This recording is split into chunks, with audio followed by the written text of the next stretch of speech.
The Grudge is coming back in 2020, and here at New York Comic Con, we got our first look at the new movie. It's not being released wide. Laura, we were both in the panel. I actually moderated the panel. Say, you moderated it. I was in it. But I'm curious, what did you think of this new look at The Grudge? And then we'll talk a little bit about how it compares to the original Grudge. I am a big horror wuss. I don't like them.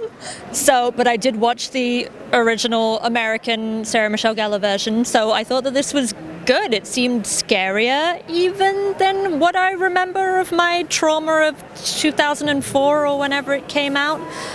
Very spooky, very atmospheric. Andrea Riseborough is kind of a small town cop. She's creeping in this house.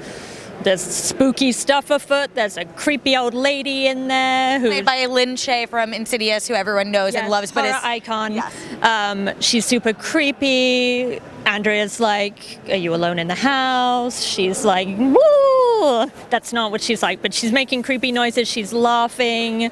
You see that she has no fingers, and it's really spooky. It's just all very atmospheric and good, and we get some shots of John Cho in there. The cast is stacked.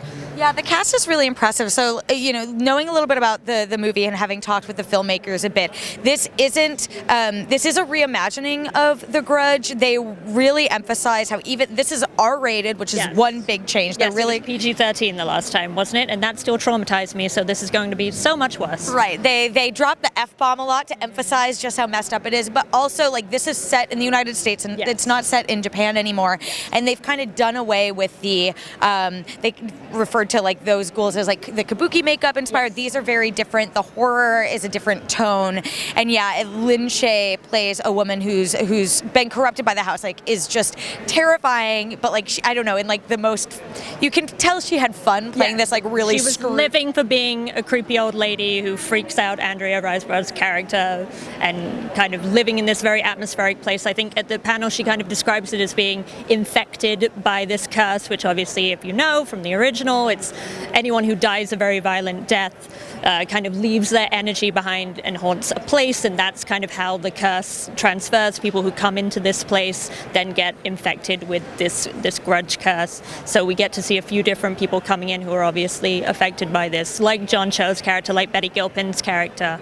It looks messed up. Yeah, I think that to me was a big selling point, because we've seen a lot of horror movies come out recently, and I'm thinking of stuff like everything from The Babadook to Hereditary to Get Out is kind of a different breed of horror, but that kind of visceral, very richly performed, but also just I can't drop the F-bomb in this video, but pretend I did, effed up horror, and I think that's what they're trying to accomplish here. And the director as well, Nicholas Pesh, he has this really great indie horror pedigree too, where Sam Raimi's producing it again, but it seems like they are really letting Nicholas bring his own vision to it. And the thing that they really wanted people to take away is these are going to be some great performances on top of being very scary. Yeah, it doesn't feel cheesy, which the originals kind of could be back in the day. It was a little winky in places. This is very much something is in this house. It kind of reminds me of The Haunting of Hill House in a way. There's a lot of kind of stuff that you see out of the corner of your eye,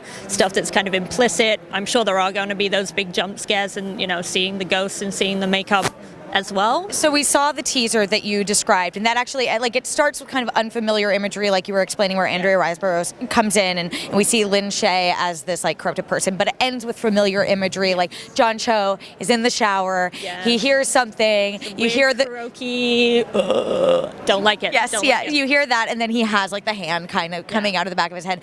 But I think and then we saw another clip as well that seemed to take place a little bit prior to this. Kind of the setup to her with the no fingers. You kind of see another character coming in. You see Lynn's character kind of chopping something, but you don't see what until the camera kind of comes over her shoulder, and you see that she's cut off her fingers and she's chopping them and dicing them, and she's also killed a guy who's just lying on the floor with a fork stuck into his neck.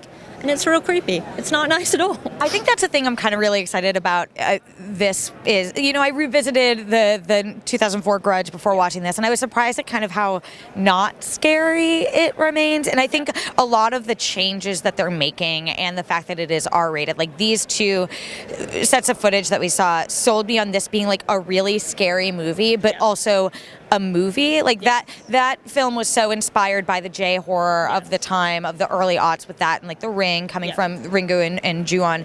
And so this one, I got more of those like almost Hereditary vibes. Yeah, it does feel very Hereditary. It's very atmospheric in that way. Yeah, and the director too was saying that like he's like, this isn't a fun movie. Like it goes to some real places. But so I just kept being reminded of like that bad feeling you get coming out of watching Hereditary, and I don't know if it's going to be that much so, but like that idea of like this is a movie that's going to challenge you. And Sam Raimi said that too, where he was like, you know, it's following the same kind of nonlinear storytelling or non-linear narratives that the other movies had, but it's like three dueling narratives that kind of all end up coalescing, right? Yeah, but that this one will like challenge you in putting it together. Where I didn't feel like the 2004 one was like a challenge to kind of fit it all together. So I'm intrigued. Me too. I'm still on the fence about whether I'll see it, but we'll make a game time decision on that. Laura, you're really selling everyone at home who loves horror. Exactly. You guys will love it. I can already tell.